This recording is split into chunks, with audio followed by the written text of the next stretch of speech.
Everyone, going to give you a walkthrough IKON VLX21. This year, I've run Humminbird my whole career. This year is no different. I have two Explore 12s on a double stack BoatLogix mount. I have a 52-inch Quest trolling motor. I've always run 45s. Now with the technology we have, and you're putting so many accessories up here, when I try to lift the trolling motor, when you have a live N360, the live gets into the 360, so you can't really do it.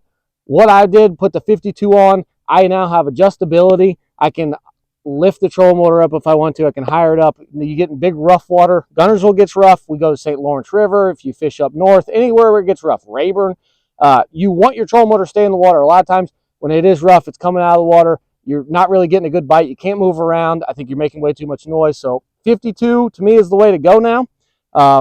One product that I've had on every boat for about 12 years now, and I would never rig a boat without one, that's a Hydro-Wave by TH Marine. What I like about it, I think it hides a lot of the trolling motor noise, but all the time I'm seeing loons and turtles swim up near the trolling motor. They come right there. It's tricking nature. So anything that, if it's tricking a loon and it's tricking turtles, I think it tricks bass. I don't think it's going to hurt anything. I think you're going to catch a couple more fish. If I catch one more fish, two more fish a day, it is well worth the investment on the Hydro-Wave. Troll jacket. I have two troll jackets. So I actually put two troll jackets together. When you have this much stuff going on, this many wires, I don't want to try to stretch one and always be fighting with it. So I just combine two together. It makes life a lot easier. I get in and out of that a lot with the invitational rules at MLF. We have 1 day scope, 1 day not scope. So I have to go in here and unhook some wires every tournament. So this just makes it really easy to get in and out of. TH Marine handle right here, the best handle. This makes getting the trolling motor popping it up a lot easier than old school. One product that I used to snicker to people about it, and I'd kind of be like, look what he's got, steps. Right here, you can get in and out of a boat really easy with these. One thing I've always kind of been hesitant to is a lot of steps that's on boats. If you turn your trailer real sharp, trying to turn the boat, it actually hits the bumper. I don't know how many people's bumpers I've seen tore up. I've known guys that's done 3 bumpers in like a year. But IKON steps, they don't do that. I've never jackknifed it, but you can almost get it in that position and it's not going to hit your bumper. Really easy to get in. IKON has a huge front deck space right here. You could sight fish, not a sight fisherman, but you could sight fish. But just to get in and out of the boat, I'm not trying to crawl and monkey around over graphs and hold myself. I mean, it's really simple. You just walk in and out of the boat. On the VLX, this is a upgraded trailer option. You get bigger tires, bigger wheels, and the trailer steps. I think these look a lot better, just aesthetically pleasing. Come over here to the console. They've made everything very, very simple. This year I'm running a Yamaha. Absolutely love the motor, by the way. This is the gauge that IKON has. For the Yamaha, I can see temperature, RPM, speed, live well temperature. So everything's right in there.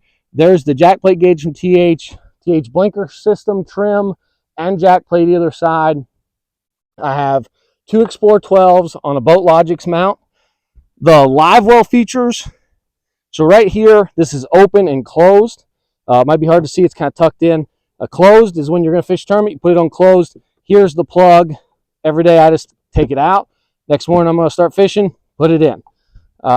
Cool system. When you want to get done at the end of the day, if you're fishing a tournament, you want the water out of the live well.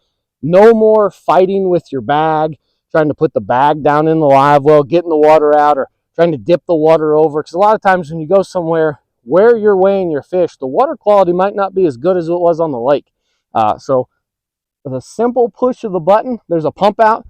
I can hang my bag right here, pump the water out of the live well into the weigh-in bag, put the fish in.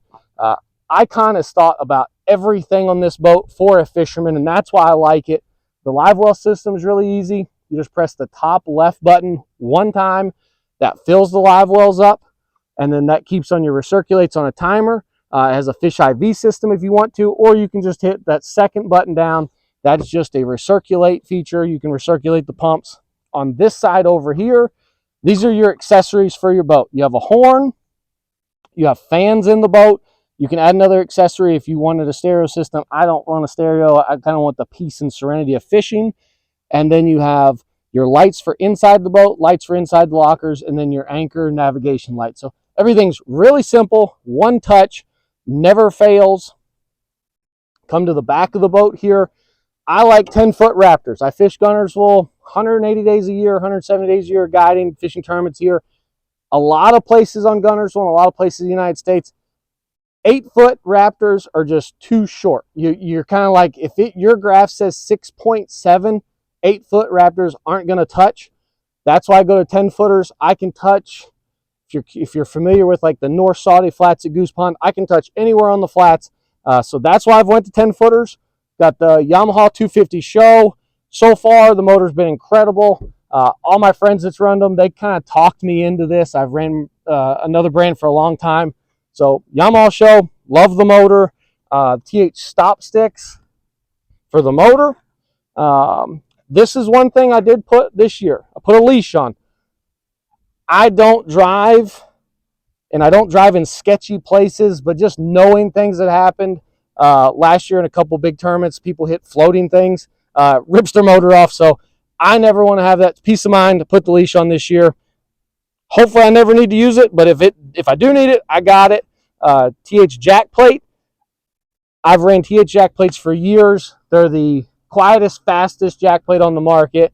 I've never had issues with them.